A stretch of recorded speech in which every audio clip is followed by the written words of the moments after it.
guys, pag-usapan lang natin ang blockbuster reunion. Catherine Bernardo posibleng magkasama sa Kapamilya Ball si Alden Richard at Daniel Padilla.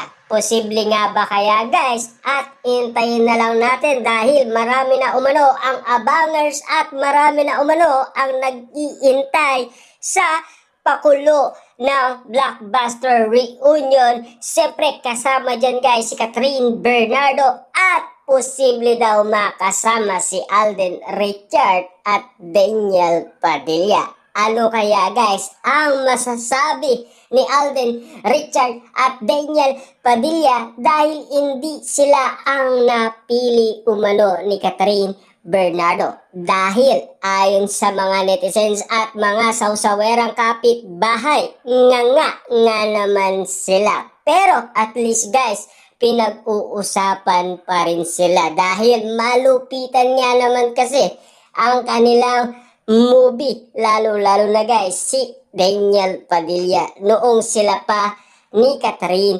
Bernardo. Na alam naman natin guys, no, dalawang movie ni Catherine Bernardo at Alden Richard talagang patok na patok sa takilya at kumita nga naman kasi ng malaki. Na ngayon guys, pinag-uusapan ang blockbuster reunion with Catherine Bernardo kasama si Alden Richard at Daniel Padilla. Siyempre guys, marami na ang nag-iintay dyan.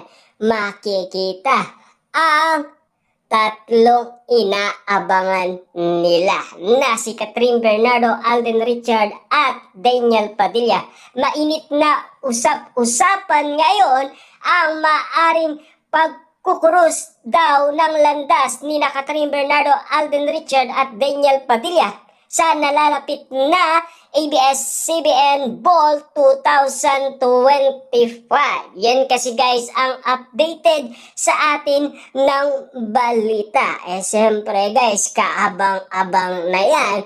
At sigurado guys, pagkakaguluhan na naman yan ng mga Dilulo fans, na mga Katniel fans at mga Katden fans na sana ay hindi na sila magbardagulan kapag napapanood nila si Catherine Bernardo, Daniel Padilla at Alden Richard. Sigurado yan guys kapag sila ay nagsama-sama sa mga upuan. Kita nyo naman guys, no? Malupitan nga naman kasi guys ang nangyari noon sa Christmas special dahil puro pambabatikos ang ginawa umano ng mga Katniel fans at mga Katden fans. Siyempre nauna kasi guys ang mga Katniel fans, gumanti lang ang mga Katden fans na sana ay hindi na maulit kapag dumating na ang reunion na sinasabi ng ABS-CBN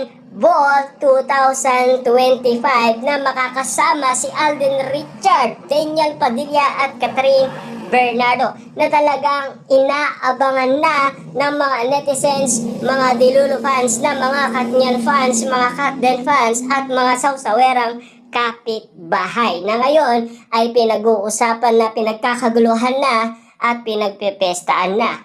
Abangers naman kasi guys ang mga lahat ng tao kasi kaabang-abang guys ang bigating mga artista, lalo guys katulad ni Catherine, Alden Richard at Daniel Padilla. Sigurado guys pasabog na naman yan guys ng ABS-CBN Ball 2025 sa reunion na magaganap. Siyempre blockbuster nga naman kasi guys ang mga movie nga naman nila na talagang pinag-usapan at siyempre pinanood ng karamihan. At lalo na guys, kinilig at siyempre nagtilian at nagsigawan at nagmahal. Diba?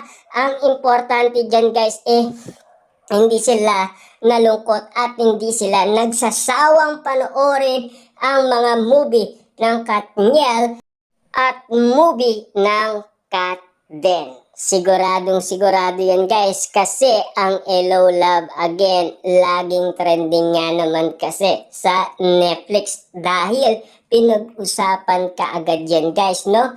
Kinabukasan kasi February 14, 2025 ay trending kaagad at patok nga naman kasi guys sa mga netizens at hindi lang naman guys sa Pilipinas maging sa iba't ibang bansa ay patok na patok ang nasabing movie ni Catherine Bernardo at Alden Richard. Pero kawawa nga naman kasi guys ang ating idolong si Alden Richard dahil sumuko sa kanyang panliligaw. Dahil ba sa kanyang natuklasan? Siyempre guys, makikisingit pa ba ang isang Alden Richard kung meron ng laman ang puso ni Catherine Bernardo? Papaano nga naman kasi guys, ang Daniel Padilla nabasted nga naman ito nang hindi niya namamalayan dahil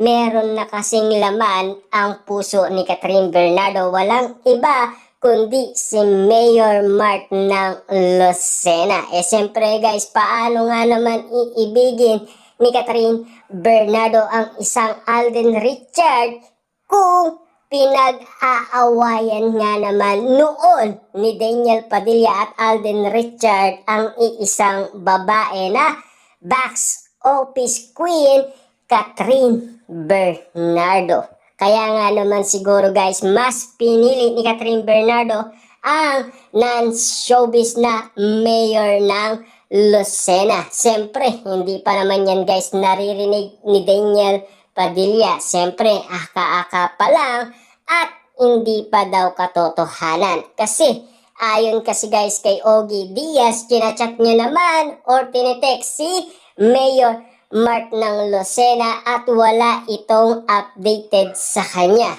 Pero ang pagkakaalam niya lang, mag-best friend lang daw.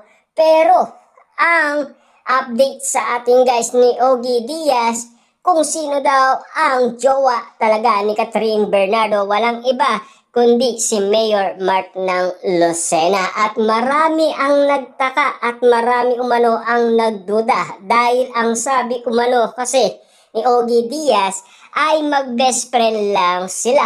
Pero magjowa na kaagad dahil sinagot na daw ni Catherine Bernardo noong pagkatapos ng showing ng Love Again na movie ng Kat Den.